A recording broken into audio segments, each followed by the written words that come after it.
최근에 제가 인터넷 네이버 포털 사이트에서 돈이라는 단어를 검색을 해봤습니다. 어떤 뉴스들이 뜨는지 제가 이제 검색을 해보니까 제 눈에 확 와닿았던, 그러니까 제 눈에 띄었던 두 건의 사건이 있었는데, 첫 번째는 무엇이었냐면 아내와 사위가 함께 모의를 해서 남편에게 심각한 상해를 끼친 사건이었습니다. 제가 굳이 이렇게 뭐 더 구체적으로 말씀드리지 않아도 굉장히 최근에 뉴스에 핫했기 때문에 다들 아실 것입니다. 두 아내와 사위가 합세해서 이게 남편에게 심각한 상해를 입혔던 사건이었고, 또 한 가지는 뭐냐면 과거에 있었던 사건인데 최근에 그 원인이 이제 나타나게 되어지면서 그 사건이 또 다시 이제 대두가 되었는데, 그것이 뭐냐면 아내에게 양주병으로 맞아서 숨졌던, 생명을 마감했던 부동산 일타 강사에 관한 사건이었습니다. 이 두 사건, 이 끔찍한 이 두 사건의 원인으로 돈이 지목이 됐습니다.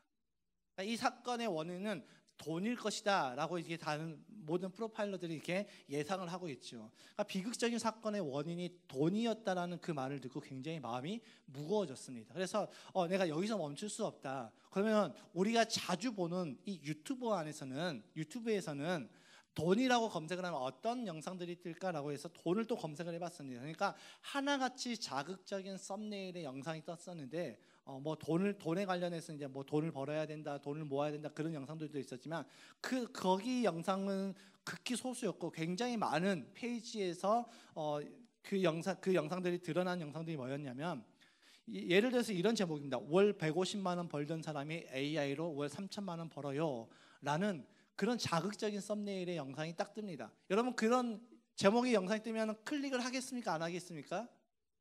클릭해보죠. 150만 원 벌던 사람이 AI로 3천만 원 번다고? 그래서 클릭을 해봅니다. 그래서 저도 그 영상들을 몇 가지를 클릭을 해서 영상들을 봤더니 같은 패턴입니다. 똑같은 패턴입니다. 과거에 자기가 힘들었던, 망했던 그런 이야기를 썰풀이를 해나가면서, 그러다가 이제 자기가 뭐 신용불량자가 됐고 개인 파산이 됐고, 그렇게 이야기를 하다가 어느 날 내가 이것을 만나서 갑자기 내가 이제 인생이 역전이 됐다라고 하면서 AI 그 영상을 소개를 해주고, 그리고 대략적으로 어떻게 만드는지 간략적으로 소개를 해준 다음에 누구나 쉽게 할 수 있다고 이야기를 하면서 자신의 강의를 들어보라고 합니다. 근데 이 강의료가 20만 원이 아니라 수백만 원에 달하는 그런 굉장히 비싼 고가의 강의입니다. 근데 문제는 뭐냐면, 정말 돈 때문에 절박한 사람들이 낼 수 있는 금액 정도에 뭐 150만 원, 200만 원 정도면 내가 돈으로 힘들지만 이 돈은 내가 어떻게 해서든 내가 마련할 수 있는 금액이기 때문에 그 금액을 결제를 하고, 수백만 원짜리 그런 강의를 결제를 하고 그 영상을 듣는다는 것입니다. 굉장히 많이 있습니다, 그런 사람들이. 근데 강의를 듣고 똑같이 따라해서 수익이 난다면은 괜찮죠. 뭐 한 달에 내가 3천만 원까지는 아니더라도 100만 원씩만 꾸준히 번다면, 내가 300만 원 투자했으면 내가 3개월 만에 내가 본전을 찾고 그 다음부터 내가 계속해서 수입이 늘어나는 거기 때문에 그 정도면 괜찮겠다라고 생각을 합니다. 그런데 그렇게 똑같이 따라해도 절대 그들의 말처럼 되지 않는다는 것이 문제라는 거죠. 그러니까 그들은 돈에 절망하고 정말 간절하게 돈이 필요한 사람들의 그 심리를 이용해서 자신의 강의를 팔아서 돈을 벌려고 하는 사기꾼들이라는 것입니다. 여러분들, 그래서 절대 뭐 월 내가 몇 천만 원 법니다, 뭐 이거 제가 다 공유합니다, 그런 이야기에 절대 속아 넘어가지 마시기를 주님으로 부탁드립니다. 아멘. 네, 그래서 그 사람들이 보면은 내가 수백만 원만 결제하고 끝나는 것이 아니라 계속해서 더 많은 금액들을 요구한다는 것이 가장 큰 문제죠. 그래서 그걸로 인해서 엄청나게 피해를 본 사례들이 많이 나와 있습니다. 그래서 제가 이것을 보면서 돈이라는 것이 참 무섭구나라는 것을 깨달았습니다. 돈이 참 무섭구나. 돈 때문에 사람을 속이고 돈 때문에 사람을 해치는 그런 시대가 되었습니다. 사도 바울이 말세 지말에 관해서 디모데후서 3장에 이렇게 이야기를 했습니다. 함께 좀 올려주시기 바랍니다. 말세의 사람들이 자기를 사랑하고 돈을 사랑한다라고 이야기를 하고 있죠. 말세의 사람들이 자기를 사랑하고 돈을 사랑한다. 여러분, 이것은 단순히 자기를 사랑한다, 단순히 돈을 사랑한다 이런 의미가 아니라, 말세가 되면은 자기 중심적인 사회가 되고 돈 중심적인 사회가 된다라고 이야기를 하는 것이죠. 여러분 이 시대를 바라보면 딱 그렇지 않습니까? 자기 중심적인 이기적인 시대, 돈 중심적인, 돈이면 뭐든지 할 수 있는 그런 시대가 되어버렸습니다. 그래서 성경은 우리에게 끊임없이 질문하죠. 너의 마음의 중심에 누가 주인이냐라는 질문을 끊임없이 하고 있습니다. 성경을 읽어보면 끊임없이 네 마음의 중심에 누가 차지하고 있냐라는 질문을 하고 있죠. 오늘 우리가 함께 읽었던 이 본문 삭개오의 이야기에서도 그 질문을 동일하게 던져주고 있습니다. 지금 여러분들의 마음의 중심에 주인은 누구이십니까? 라는 질문을 우리에게 던져주고 있죠. 여러분, 삭개오는 누굽니까? 삭개오는 세관의 장이라고 했는데, 세관 장이라고 하면 약간 좀 어색하잖아요. 그래서 우리가 개역개정의 표현을 좀 따겠습니다. 세리장입니다. 세리장 많이 들어보셨죠? 세리장이었고 부자였습니다. 그러니까 당시에 권력과 부를 모두 가지고 있었던 사람이죠. 이가 모든 사람들이 원했던 그 권력과 부를 다 가지고 있었지만 그는 철저하게 외롭고 고립된 삶을 살아갔던, 아무에게도 사랑받지 못했고 아무에게도 인정받지 못했던 사람이라는 것이죠. 왜냐하면 당시 세리들이 해야 하는 일이 뭐냐면 유대인들로부터 세금을 걷어서 로마에 바치는 일들을 하는데, 로마가 요구했던 그 세금보다 더 많은 세금을 걷어서 차액을 자신의 부를 축적하는 데 썼다라는 것이죠. 그러니까 이 사람들은 굉장히 많은 사람들로부터 공분을 샀던 사람입니다. 그런데 이 세리들의 장이라고 한다면 얼마나 그가 많은 부정부패를 저질렀는지 말하지 않아도 우리는 다 알지 않겠습니까? 이 세리들의 장, 얼마나 많은 부정부패를 저질렀고 얼마나 많은 막대한 부를 거짓말로 채웠는지 우리는 말하지 않아도 알 것입니다. 여러분, 그래서 유대 사회에서 세리라고 하는 사람들은 동족의 배신자였고 죄인이란 낙인이 찍힌 사람들이었습니다. 그러니까 모든 사람들에게 손가락질 당하고 모든 사람들에게 죄인하고 치부받고 모든 사람들이 함께하고 싶지 않은 사람들의 한 사람이었죠. 그러니까 세리장, 그 중에서 세리의 장이었던 이 삭개오는 더 많은 사람들에게 더 많은 미움과 공분을 샀겠죠. 그들의 장이었으니까요. 그럼에도 불구하고 그는 끝까지 돈을 포기하지 못했습니다. 아마도 이런 마음 아니었을까요? 모든 사람들이 다 나를 욕한다 할지라도 나는 돈만 있으면 돼. 돈이 최고야. 사도 바울이 말했던 그 말세 지말의 그 중심, 돈 중심이었던 그 모습이 그에게 있었던 것 같습니다. 그런데 정말 삭개오가 돈만 있으면 괜찮은 사람이었을까요? 돈만 있으면 괜찮아 라고 했던 그 마음처럼 정말 삭개오는 돈만으로 행복한 삶을 살았을까요? 그가 예수님이 오신다는 그 소식을 듣고 그가 보였던 행동을 보면은 적어도 그는 돈 때문에 행복하다라고는 말할 수 없는 것 같습니다. 돈으로 채워지지 않는 그런 갈증으로 굉장히 고통스러운 삶을 살았음을 우리는 삭개오의 행동을 통해서 우리는 볼 수가 있죠. 자, 예수님께서 삭개오가 살고 있는 동네를 지나간다는 소문이 퍼졌습니다. 이때 수많은 인파들이 몰려들었겠죠. 왜냐하면 예수님께서 지나가시는 곳마다 기적이 나타났잖아요. 예수님께서 지나가신 곳마다 죽었던 사람들이 살아나고 병들었던 자들이 고침을 받고 정말 말할 수 없는, 우리의 생각으로 이해할 수 없는, 상상을 뛰어넘는 그런 기적들이 많이 일어났잖아요. 그러니까 수많은 인파가 몰려들었을 때 정말 삭개오가 돈으로 만족할 수 있었다면, 자신의 그 삶 가운데 행복을 누렸다면 예수님이 지나가든 말든 나와 무슨 상관이야? 신경 쓰지 않았겠죠. 그런데 예수님께서 오신다는 그 소식을 들었던 삭개오가 그 자리로 나갔다라는 것이죠. 그런데 그 삭개오가 그 자리에 나갔는데 수많은 인파가 몰려들어서 삭개오의 눈에 예수님이 보이지 않았습니다. 키가 작은 삭개오는 예수님을 볼 수가 없었죠. 여러분, 비록 삭개오가 세리였지만 그는 자신의 권력과 자신의 부를 이용해서 그 수많이 몰려들었던 사람들을 물리치고 가장 앞자리에, 가장 좋은 자리에 설 수 있었을까요? 없었을까요? 있었겠죠. 어떻게 수단과 방법을 가리지 않고, 자신의 수단과 방법과 가리지 않고 자기가 가고자 하면 그는 그 자리로 갈 수 있었습니다. 그런데 그는 그 자리에서 자신의 권력과 자신의 부를 사용하지 않죠. 오히려 당시 문화로는 도저히 이해할 수 없는 행동을 우리에게 보여주고 있습니다. 4절의 말씀을 함께 읽어볼까요? 4절 함께 읽겠습니다. 시작. 그래서 그는 예수를 보려고 앞서 달려가서 뽕나무 위에 올라갔다. 예수께서 거기를 지나가실 것이기 때문이었다. 자, 그는 예수님이 보이지 않자 나무 위로 올라갔다라고 말씀하고 있습니다. 뽕나무 위로 올라갔다. 여러분, 왜 올라갔을까요? 그가 왜 올라갔을까요? 키가 작아서요? 3절에 보면 그가 키가 작았다는 말이 있지만 단순하게 키가 작아서 올라간 것은 아닙니다. 키가 작아도 그에게는 권력이 있지 않습니까? 그에게는 돈이 있지 않습니까? 그 돈과 권력을 이용해서 예수님께 갈 수 있는 가장 손쉬운 방법을 그는 선택할 수 있었습니다. 그런데 그는 손쉬운 방법을 선택하지 않고 그는 나무 위에 올라가는 방법을 선택합니다. 손수나무 위에 올라갑니다. 왜 이런 행동을 했을까요? 예수님이 한번 보고 싶어서요? 호기심 때문에? 단순히 호기심 때문이라고 해도 당시 문화에서는 이런 행동은 절대 하지 않는 행동입니다. 왜냐하면 이 고대 근동 사회는 체면과 채통의 문화였습니다. 그러니까 우리나라로 치면 양반 문화를 한번 생각해 보시기 바랍니다. 정말 그것이 사실인지 아닌지는 잘 모르겠습니다. 그런데 우리 조선 시대 때 양반 시대 때 양반들은 비가 와도 달려가지 않는다는 말을 제가 들었습니다. 저는 그 시대를 살아보지 않아서 직접 보지는 못했지만 그렇게 이야기를 하고 있습니다. 왜 그들은 비가 와도 달리지 않았죠? 자신의 채통 때문이죠. 달리는 것은 상것들이 달리는 거야 라고 하면서 채통을 지켜야지 하면서 사대부가 어떻게 이렇게 달릴 수 있냐고 그러면서 본인의 채통 때문에 비가 와도 뛰지 않았습니다. 저는 궁금합니다. 과연 그에게 호랑이가 달려들었어도 뛰지 않았을까? 저는 그것도 참 궁금해집니다. 저는 요즘 이렇게 개들이 많아지잖아요. 개들이 많아지니까 막 무서운 개가 말려들면 어떻게 해요?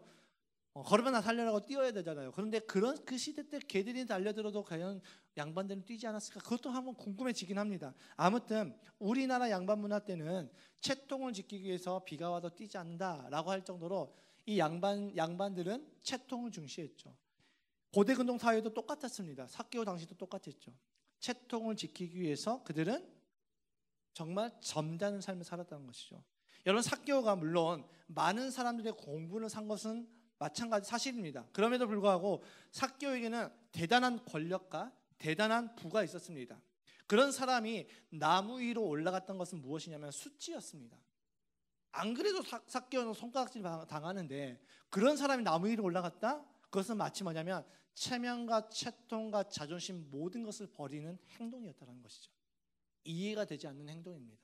그때 당시 마치 양반이 비가 와서 달려가는 꼴과 똑같습니다. 삭개오가 나무 위로 올라간 것은 단순하게 예수님을 보기 위해서 올라갔던 것이 아니라 살기 위해서 올라갔던 것이죠. 좀 자막 좀 내려주세요. 예수님께서 여러 동네에서 많은 이들의 생명을 살렸다라는 소식이 들려왔겠죠. 저 동네에서는 저런 기적을 행했대, 이 동네에서는 이런 기적을 행했대, 그런 기적의 소식들을 들었을 것입니다. 죽어가는 사람들을 살렸대, 심지어 죽은 사람도 살렸대 라는 이야기를 들었을 때 그에게도 소망이 생기지 않았을까요? 야, 정말 나도 예수님만 만나면 살 수 있겠구나. 나의 이 고통스러운 삶 가운데서 나를 건져주실 그 예수님을 내가 정말 한 번만 만나고 싶다. 이런 간절한 소망이 그에게 생기지 않았을까요? 그런데 어느 날 갑자기 그 예수님이 우리 동네를 지나간다네. 이것저것 뭐 따지겠습니까? 체면이고 채통이고 아무 필요 없이 예수님 보기 위해서 올라가야죠. 예수님이 안 보입니다. 사람들이 비켜주지 않습니다. 그러면 뭘 해야 됩니까? 체면이고 채통이고 아무 필요 없습니다. 야, 나무 위로 올라가야죠. 내 자존심이 나를 살려주는 것도 아니고 내 체면이 나를 살려주는 것도 아니고 내 채통이 나를 살려주는 것도 아닌데 내가 살기 위해서는 예수님을 보러 그 나무 위로 올라갔어야 된다는 것이죠.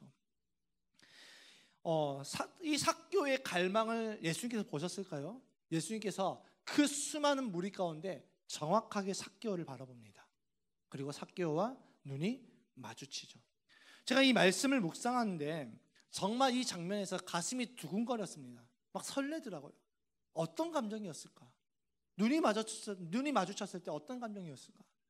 모든 것이 무너지고 왈칵 눈물을 흘리지 않았을까? 그런 감정이 들더라고요. 제가 정말 힘들 때 이렇게 나와서 기도하면은 하나님 앞에 무릎 꿇고 기도하면은 기도를 깊게 들어가면 하나님께서 제 마음을 터치하시고 제 마음을 위로하시고 다독여지는 것을 제가 느껴지면은 왈칵 눈물이 쏟아집니다. 그건 저만 느끼는 것이 아니라 여러분들 느낄 것입니다. 그러니까 삭개오가 근데 저는 삭개오가 이 장면에서 제가 느꼈던 감정보다 더 많은 더 큰 위로와 말로 표현할 수 없는 그런 감정을 느꼈을 거라고 저는 확신하게 되어집니다. 그런데 예수님께서 그 삭개오를 바라만 보신 것이 아니라 삭개오를 향해서 이렇게 말씀하시죠. 이 5절의 말씀입니다. 함께 읽겠습니다. 시작. 예수께서 그곳에 이르러서 쳐다보시고 그에게 말씀하셨다. 삭개오야, 어서 내려오너라. 삭개오를 바라보시면서 그냥 바라보시는 것이 아니라 삭개오야, 내려오너라, 이렇게 이야기합니다. 그러자 삭개오가 어떻게 반응합니까? 6절의 말씀에 6절입니다. 6절입니다. 시작.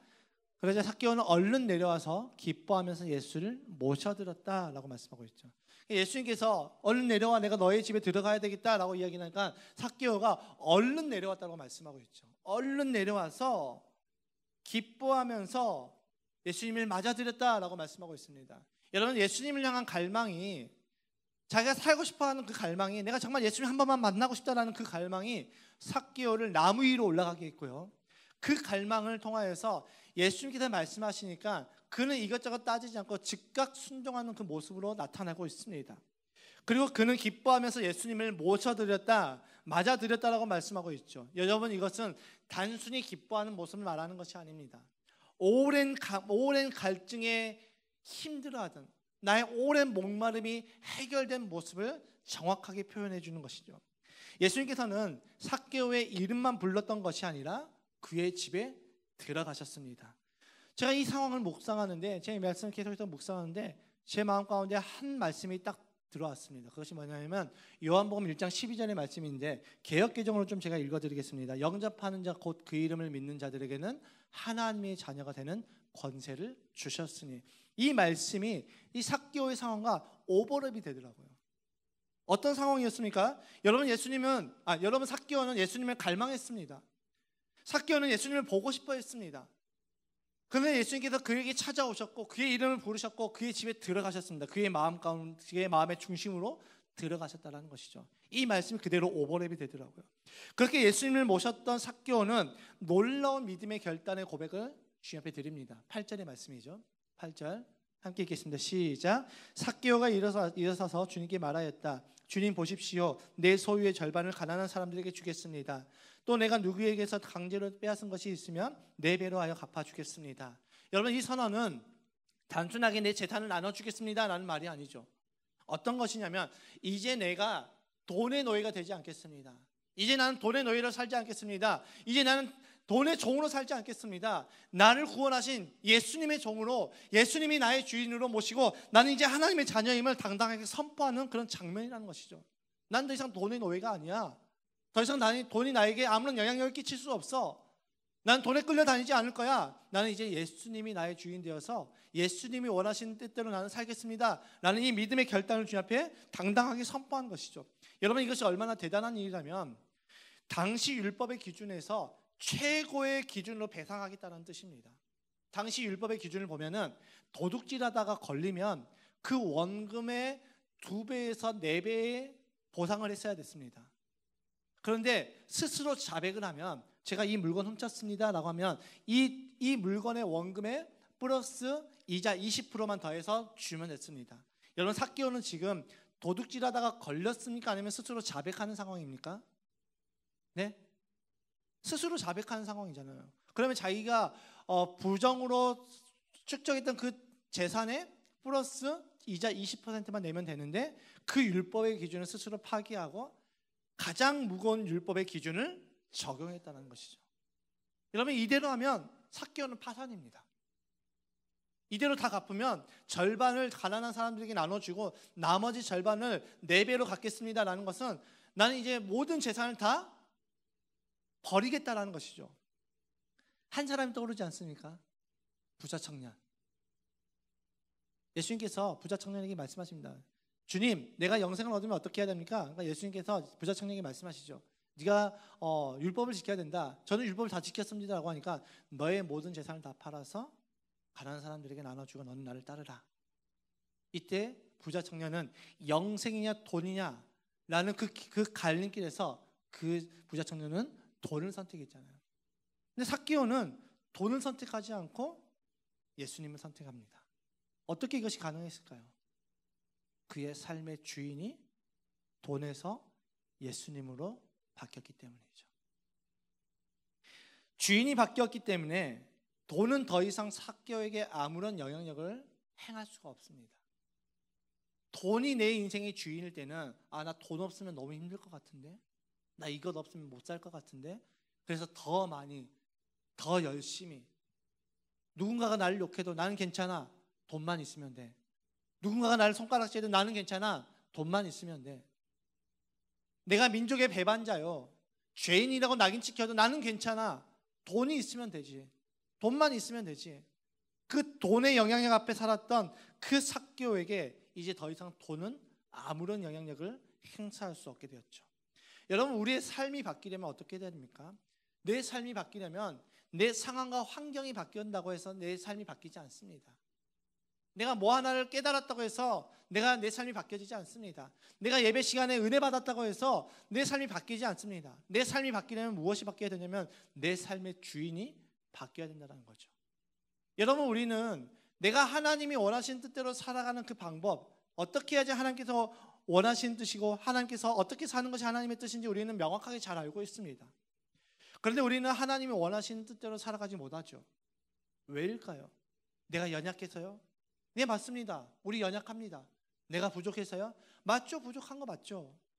그런데 그것이 진짜 이유가 아니라 내가 하나님의 뜻대로 살아갈 수 없는 진짜 이유는 나의 주인이 바뀌지 않았기 때문이죠. 예수님을 믿어도 내 주인은 내가 여전히 주인이 되어서 내 인생을 컨트롤하고 내 삶을 컨트롤하려고 하다 보니까 내 삶이 바뀌지 않는 것입니다. 이스라엘 백성들이 우리에게 보여줬던 그 실패의 모습을 우리는 끊임없이 답습해 나가고 있다는 거죠.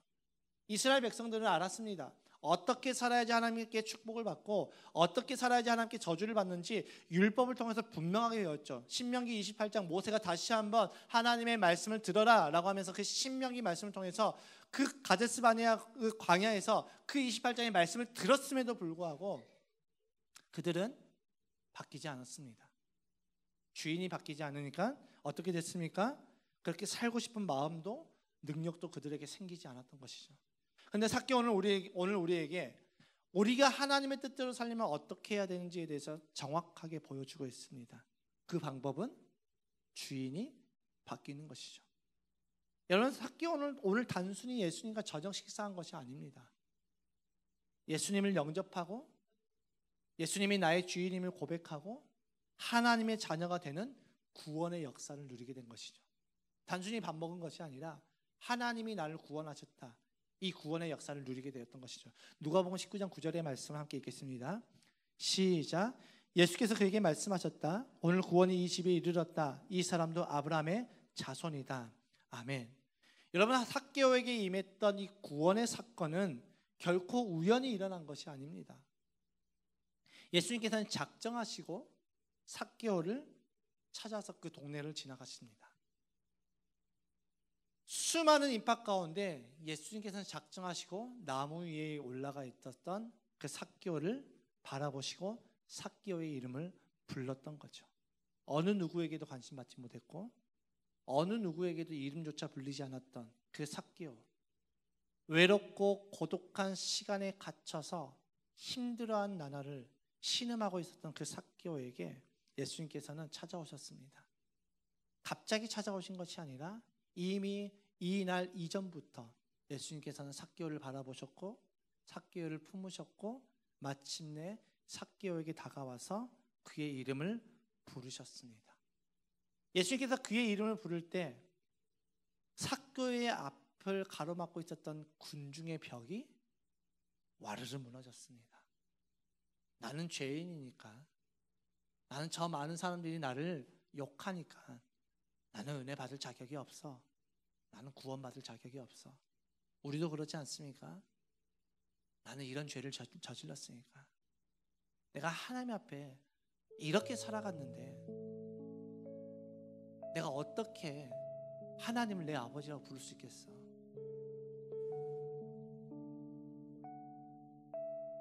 나도 나를 용서 못하겠는데 하나님 과연 나를 용서하실까? 그런 우리에게 주님이 나의 이름을 불러주십니다. 광래야, 이 이름을 부를 때 나와 하나님 사이에 가로막고 있었던 그 죄의 벽을 주님께서 허물어 버리십니다. 그래서 삭개오 이름을 불려졌을 때 그의 인생을 붙잡고 있었던 돈이라는 우상이 완전하게 산산조각 나버린 순간이었습니다. 예수님께서 그의 이름을 부르시고 그와 함께 하실 때 그의 고통이, 그의 외로움이 치유되고 회복되는 순간이었죠. 더 이상 나는 돈에 이끌려 사는 인생이 아니야. 난 더 이상 돈을 쫓아가지 않을 거야. 나는 이제 예수님께 끌려 사는 인생이야. 나는 이제 예수님을 따라갈 거야.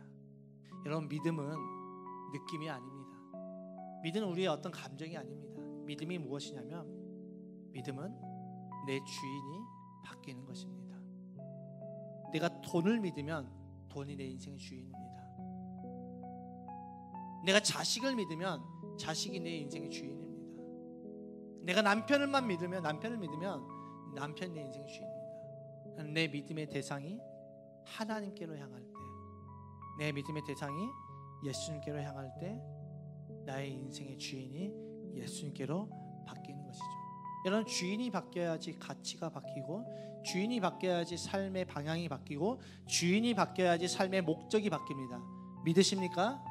주인이 바뀌지 않으면 나는 여전히 그 자리입니다. 내 인생의 주인이 바뀌지 않으면 내가 이곳에서 수십 년 예배를 드려도 내 인생은 여전히 내가 주인입니다. 내 인생에 하나님의 역사를 경험할 수 없습니다. 내 인생에 하나님의 일하심을 경험할 수가 없습니다. 주인이 바뀌지 않으면 하나님의 말씀이 내 인생의 실제가 되지 않는 것이죠. 주인이 바뀌지 않으니까 내가 복음을 믿어도 내 인생 가운데 평안함이나 없고 내 인생 가운데 기쁨이 없었던 것이죠. 이제는 내 인생의 주인이 바뀌어야 되는 것입니다. 주님은 오늘 우리에게 말씀하십니다. 야, 너의 주인이 누구야? 너의 주인이 누구니? 나니? 아니면 다른 어떤 것이니? 너니? 너가 너의 인생의 주인이니? 아니면 나니? 주님이 우리에게 끊임없이 물어보십니다. 우리가 기도하러 나올 때, 우리가 찬양을 할 때, 우리가 예배를 드릴 때 주님 우리에게 늘 질문하십니다. 야, 너의 인생의 주인이 누구니? 너의 삶의 주인이 누구니? 정말 나 맞니? 내가 너의 인생의 주인 맞니? 여러분, 이 질문 앞에 우리 확실한 결론이 있어야 되지 않겠습니까? 주님 오늘 우리 말씀 통해서 우리에게 또다시 물어보십니다. 너의 인생의 주인으로 누구를 세울래? 이 질문 앞에 우리 확실한 결론을 내려야 되지 않겠습니까? 여기에 대한 확실한 결론이 내려지지 않으면 말씀 따로, 삶 따로, 믿음 따로, 삶 따로, 예배 따로, 삶 따로 이런 외식적인 삶을 살아갈 수밖에 없다는 것이죠. 더 이상 우리 주님의 부르심 가운데, 주님의 질문하심 가운데 외면하지 마시길 주님으로 축복합니다. 주님이 질문하시면 우리 솔직하게 대답합시다. 예, 주님, 저도 삭개오처럼 다른 무엇가가, 돈이, 내가, 혹은 내 인생이, 내 자녀가, 나의 성공이 주인 돼서 살아왔네요. 주님, 이젠 내가 이것을 회개합니다. 나의 모든 것을 주님 앞에 드리기 원합니다. 주님이 나의 주인 되어 주시옵소서. 주님, 나를 살려주시옵소서. 내가 이제 주님 앞에 내 인생의 방향을 돌립니다. 이 고백을 드릴 수 있는 저와 여러분 되시길 주님의 이름으로 축복합니다. 아멘이십니까? 여러분, 예수님의 시선은 언제나 항상 저와 여러분께 향해 있었습니다. 이제 나의 시선을 주님께 향하는 저와 여러분 되시길 주님을 축복합니다. 그리하여 고백합시다. 주님을 바라보시면서 고백합시다. 예수님이 나의 주인이십니다. 예수님이 나의 왕이십니다. 이 고백을 드리는 저와 여러분 되시길 주님의 이름으로 축복합니다.